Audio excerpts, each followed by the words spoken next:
बिस्मिल्लाहिर्रहमानिर्रहीम। अस्सलाम वालेकुम व्यूअर्स। फ़िशिंग टाइम में फ़िशिंग जोन के साथ मैं हूं सैयद हमाद रज़ा काज़मी। तो व्यूअर्स, आज जो जड़ी बूटी मैं आपके लिए लेके आया हूं चराई पाउडर के लिए, ये आप इंतहाई बेहतरीन जड़ी बूटी है और इसको आप अपनी रोहू की चराई में इस्तेमाल करें और इंशाल्लाह अच्छे रिजल्ट मिलेंगे आपको इसके। तो आइए देखते हैं इसके मुख्तलिफ ज़बानों में क्या नाम है। हिंदी में इसको बाबची कहते हैं।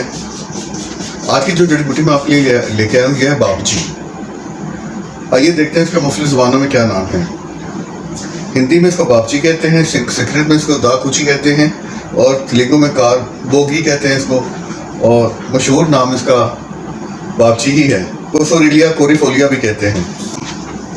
इसके अलावा इसको गुजराती में बोवाची, तमिल में कारपो रेशी, तेलुगु में कारोबोगी और बम्बई में बावची और बंगला में भी इसको बावची कहते हैं। हिंदी में कृष्ण फल भी कहा जाता है।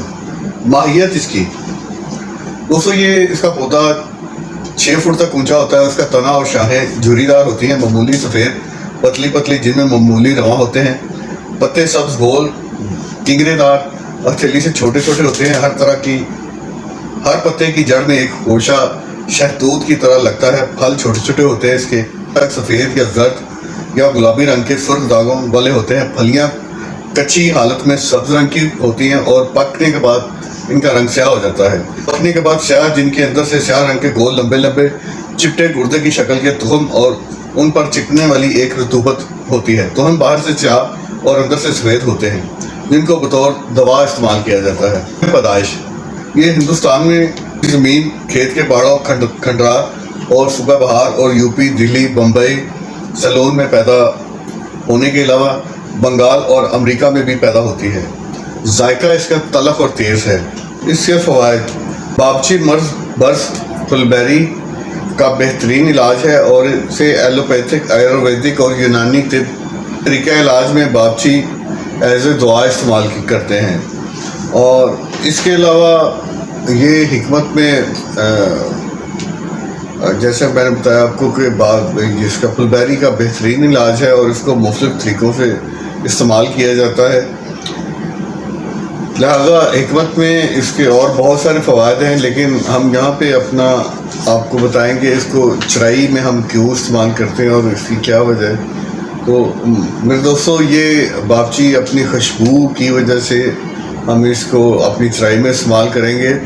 और आपने इस चीज़ का ख्याल रखना है कि आपने ये जो चराई आप रोहू के लिए बनाएं, आपने उसमें इसको इस्तेमाल करें।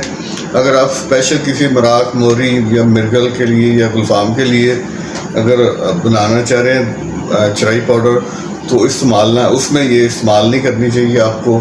तो अगर आप कहते हैं कि रोहू के लिए आप स्पेशल चराई है, तो आप इसे रोहू के लिए इस्तेमाल कर सकते हैं। व्यूअर्स, रोहू का मैंने बताया कि दोनों तरह का मिजाज रखता है रोहू मीठे अज्जा को भी चराई पाउडर में पसंद करता है और कड़वे अज्जा जो है उनको भी चराई पाउडर में इस्तेमाल करता है। तो कुछ दोस्तों के मुझे मैसेज है, जी आप हमें ये बताएं कि रोहू नहीं लगता हमें, वो कोई खाल कोड़ी हो जाती है। ये मेरे दोस्तों, रोहू के लिए कड़वी चीज़ें वो पसंद करता है। मैं आपको ये क्लियर बता रहा हूँ, मेरे जो तजर्बे में चीज़ आई है कि रोहू कड़वी चीज़ों को पसंद करता है। आप कड़वी खाल भी लें तो उसमें रोहू आएगा और इंशाल्लाह आपकी चराई में असर होना चाहिए। और रोहू के ना लगने की वजह मैं बताऊँ आपको सबसे अहम कि रोहू जब भी लगेगा जहाँ पानी में करंट होगा, आप दरिया में अगर खेल रहे हैं तो दरिया की नाली में खेल लें, वहाँ आप इसको 5 नंबर वेट इस्तेमाल करें और पानी में करंट होगा जहाँ, वहाँ पर रोहू आपको ज़रूर लगेगा। अगर आपकी डोर वो करंट से बाहर आ जाएगी तो वहाँ आपको रोहू लगने के चांसेस 10% है। अगर आप नाली में खेल रहे हो पानी का जहाँ पे करंट होगा तो 90% आपको वहाँ से रोहू लगेगा। उसके बाद अगर आप नाली से बाहर खेलेंगे, वहाँ पे मराक, मोरी आपको और गुलफाम वगैरह के लगने के चांसेस है। और गुलफाम एक ऐसी मछली को आपको नाली से भी लग सकती है और नाली से बाहर भी लगता है। ये पंजाबी में इसे हम कहते हैं टग्गा जानवर है। तो ये टग्गा मछली है, इसको है मछली, और जो इसके सामने है ये उठाता चला जाता है। तो ये थी मेरे दोस्तों आज की वीडियो।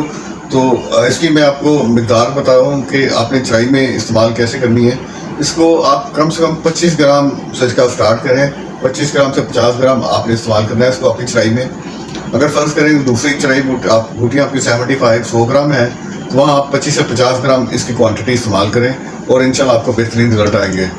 तो जिन दोस्तों ने अभी तक मेरे चैनल को सब्सक्राइब नहीं किया वो मेरे चैनल को सब्सक्राइब करें, और अगर आपको ये मेरी वीडियो पसंद आई लाइक और कमेंट ज़रूर करें और दोस्तों से शेयर करें ताकि मेरे आने वाली वीडियो आप तक पहुंच सके। दुआ में याद रखें, फिशिंग टाइम में फिशिंग जोन के साथ सैयद हमाद रज़ा काज़मी। खुदा हाफिज़।